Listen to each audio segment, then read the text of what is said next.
estudamos ciências? Ufa! Ciências tem coisa, hein? Então vamos lá. Nós estudamos tudo sobre o planeta Terra nesse bimestre. E aí nós entramos nas características da Terra. Então, nós temos aí a representação da Terra. Nós vimos algumas representações da Terra na apostila passada. Nessa apostila veio o mapa mundi, aquele mapa que tem todos os continentes. E aí veio o globo terrestre. E aí também nós temos aí as fotos que são tiradas, né, por satélites e enviadas para a Terra para estudo. Depois nós vimos que o nosso planeta Terra, além de ter maior quantidade de água, ele é dividido em parte sólida. Então a água são os nossos oceanos e a parte sólida é a parte que vivemos, né, que são as partes habitadas. Depois nós vimos a divisão do nosso planeta. Então o nosso planeta é dividido em atmosfera, que é aquela camada por fora da Terra que envolve a Terra. Nós temos a hidrosfera. Quando a gente fala de hidro, a gente fala de parte de água do nosso planeta. E nós vimos a litosfera, que é a parte do solo onde pisamos. Então nós temos essas três partes dentro do nosso planeta. E nós temos também a biosfera, que é fundamental e ela forma as três. Então ela é formada pela atmosfera, pela litosfera e pela hidrosfera. Então a nossa Terra, ela é dividida em partes e quando ela forma um conjunto, ela se chama biosfera. Inclusive, todos os seres vivos e plantas estão incluídos nessa formação do planeta, tá? Depois nós vimos o interior do nosso planeta Terra. E aí nós vimos que a gente cortando o nosso planeta Terra ao meio, o nosso planeta tem camadas. Camada de fora, crosta terrestre. O manto é a terra que tem dentro, que ela tem parte solo e parte de rochas, parte de minerais. E nós temos, quando nós chegamos mais perto do centro do nosso planeta, o núcleo interno e o externo, que é a parte mais quente do nosso planeta. Então, isso tem que estar na ponta da língua, porque vai cair na prova com certeza, tá bom? Já estou até avisando. Depois nós vimos a movimentação das placas tectônicas. E aí toda vez que as placas tectônicas elas se movimentam, elas causam fenômenos naturais. E aí nós vimos alguns fenômenos naturais. Nós vimos os tsunamis. Não vimos? Ah, sim. Nós vimos a erupção vulcânica, que vem dos vulcões ativos. E nós vimos os terremotos, que é a abertura da Terra em rachaduras. E aí nós temos também o choque das placas tectônicas, que são tão fortes que abrem o solo e formam cadeias montanhosas. E aí nós vimos, nós entramos nos agentes transformadores do nosso relevo. Então, o que pode mudar o nosso relevo? Ah, pode mudar o nosso relevo, o clima, as chuvas, a temperatura. Então, tudo que é natural, tudo que vem da natureza, altera o nosso relevo. O que é o nosso relevo? São as rochas, são as montanhas, são as planícies, são os planaltos, são as depressões, né? É o nosso ambiente. Nada que a gente mexe, tudo é transformado naturalmente. Por isso que são chamados fenômenos naturais. E aí nós fomos para uma parte da apostila muito legal, que foi a construção do vulcão de vocês. Vocês arrasaram, né? A tia Jana ficou muito satisfeita com a experiência de vocês. E aí a gente entrou numa parte que era dentro do nosso grupo. Primeiro nós estudamos os tipos de rochas, que são as minerais, que são os 3 minerais, estão lembrados? Nós temos outro tipo de rocha que é formado pela lava dos vulcões, e nós temos as rochas metamórficas que dão origem, sabe? Quando a tia Jana falou da rocha mãe, então a gente tem uma rocha maior. E essa rocha, com o desgaste, com o clima, com a chuva, dá origem a rochas menores que se misturam ao solo. E aí nessa mistura, a gente conversou sobre a fossilização. Os fósseis, que são os ossos encontrados de restos de animais enterrados ou no solo ou ficam grudados em rochas. Então, fósseis são os ossos, né? E aí a fossilização, ela tem um processo. Então, qual é o processo? Primeiro, tira-se, desgasta, né, toda a pele, tudo derrete, e aí ela entra em contato com o solo e vira adubo, que é o nosso humus. E aí, durante alguns anos, o fóssil, que é o osso, ele é coberto pela camada de solo, que tem sais minerais, e aí ele fica preservado. Para que a gente precisa de um fóssil? Pergunta. O fóssil serve para estudo. Quanto tempo, vamos dizer, quanto tempo aquele animal viveu? Pode ser um dinossauro, pode ser até um esqueleto humano que viveu há muitos anos atrás. Então, para que ele serve? Para estudo. Quem faz esse estudo? Os arqueólogos. Eles são especializados em estudar o tempo, quanto tempo ficou enterrado, quanto tempo aquilo, né, que está enterrado ali viveu. Então, foi assim que foi descoberto, inclusive, vários fósseis de dinossauros, hoje que a gente encontra nos museus. E aí nós fomos para a camada do solo. Como é que se forma o solo, gente? O solo é uma mistura. Gente, é uma mistura.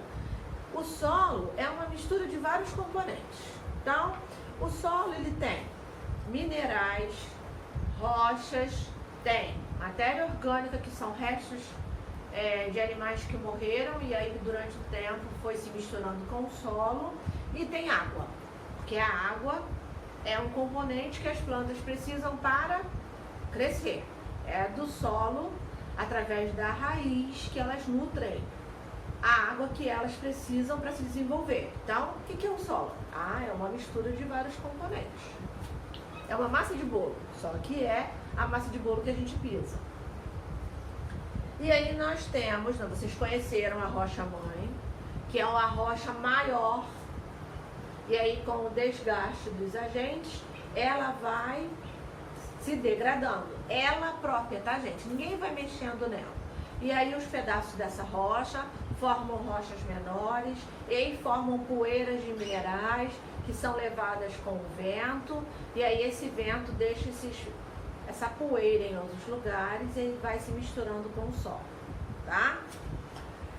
E aí nós vimos as camadas de quem mora no solo.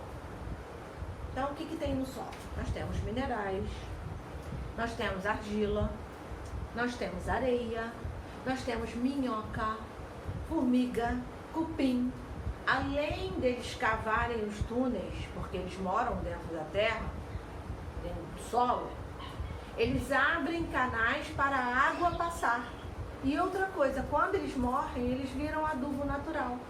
Olha como é que é fantástica o ciclo da natureza. Você não precisa nem tomar conta deles, eles próprios, quando morrem, adubam o solo.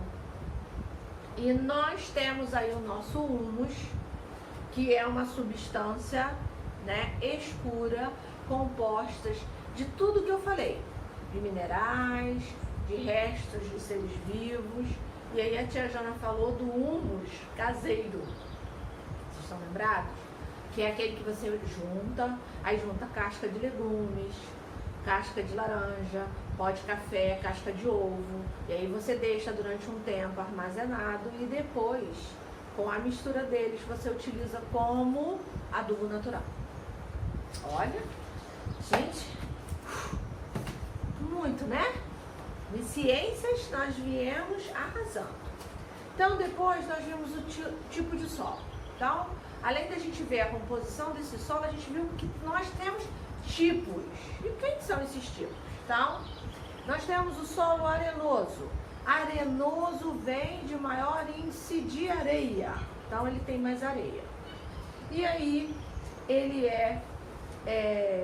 os grãos de areia passam a água com maior facilidade, só que eles não oferecem muitos nutrientes para as plantas. Então, num solo que só tem areia, geralmente não há plantação, né? Ou então a planta tem que se adaptar muito para viver naquele tipo de solo. Depois nós temos o solo argiloso. Se é um solo argiloso, nós temos composição de argila.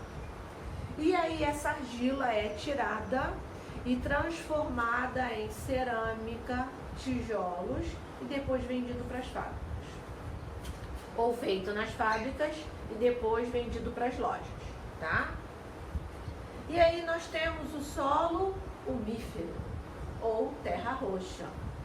Terra roxa não, terra preta, que é um solo próprio para a plantação e é usado no plantio de vegetais e é rico em humus.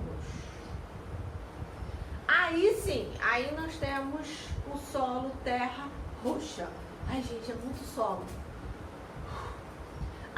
Esse solo é usado na plantação de café, porque ele é muito fértil.